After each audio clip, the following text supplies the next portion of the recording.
मुंबई में 2006 के serial train blast आप सभी को याद होंगे। इन धमाकों में मुंबई समेत पूरे देश को हिलाकर रख दिया था। इन धमाकों में 189 लोग मारे गए थे और 824 से ज़्यादा घायल हुए थे। अब इस मामले में हाई कोर्ट ने सोमवार को सभी 12 आरोपियों को बरी कर दिया है।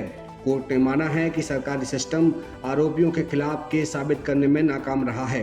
हाई कोर्ट ने कहा है कि यह मानना मुश्किल है कि आरोपियों ने ही अपराध किया है, इसलिए उन्हें बरी किया जाता है। अगर वे किसी दूसरे मामले में वांटेड नहीं हैं तो उन्हें जेल से तुरंत रिहा कर दिया जाए। बॉम्बे हाई कोर्ट का 7/11 को मुंबई में पश्चिम रेलवे के एक उपनगरीय लोकल ट्रेन में हुए सिलसिलेवार बम धमाकों के मामले में ये फैसला राज्य सरकार के लिए बड़ा झटका है।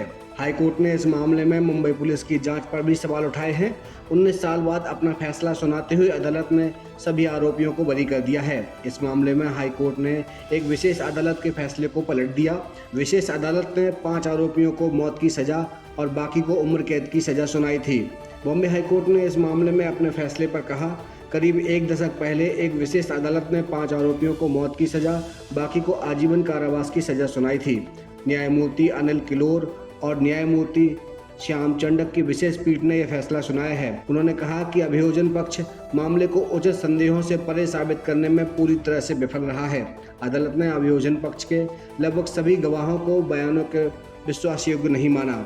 इस मामले में मुंबई पुलिस की जांच पर भी सवालों के घेरे में है। कोर्ट ने कहा कि आरोपियों ने गिरफ्तारी के 100 दिन बाद तक जुर्म कबूल नहीं किया था। फिर अचानक एक दिन कुछ टैक्सी ड्राइवरों ने बताया कि अदालत में उनकी पहचान हो गई है, जो संदिग्ध था। इसलिए हाईकोर्ट ने यह मानते हुए कि राज्य सरकार अदालत में अपना पक्ष रखने में पूरी तरह से विफल रही है। बचाव पक्ष के वकील युग चौधरी ने दावा किया था कि पुलिस ने उन सभी आरोपियों से जबरन कबूलनामा लिया है। गिरफ्तारी के 3 महीने बाद तक वे सभी अपने को निर्दोष साबित करने का दावा करते रहे हैं। हालांकि जैसे ही जांच एजेंसी ने इन आरोपियों पर मकोका लगाया था, अचानक सभी ने अपना अपराध कबूल लिया था। युग चौधरी ने अदालत को बताया था कि राज्य सरकार के पास आरोपियों के खिलाफ उनके कबूलनामे के अलावा कोई पुख्ता सबूत नहीं है। इस मामले में 12 अभियुक्तों में से एक की 2021 में कोविड के दौरान मृत्यु हो गई थी। अदालत जुलाई 2024 से इस मामले की सुनवाई कर रही थी। इस मामले में सरकार की ओर से पेश वकील हाई कोर्ट के फैसले को सुप्रीम कोर्ट में चुनौती देने का मन बना रहे हैं। इस फैसले की कॉपी मिलते ही विशेष सरकारी वकील राजा ठाकरे सुप्रीम कोर्ट में चुनौती देने पर विचार करेंगे। लेकिन यहाँ एक सवाल उठता है जो सोचने पर मजबूर करता है कि अगर आरोपी सच में निर्दोष थे तो उनके जीवन के 19 साल जो जेल में कटे, उनके लिए कौन जिम्मेदार है।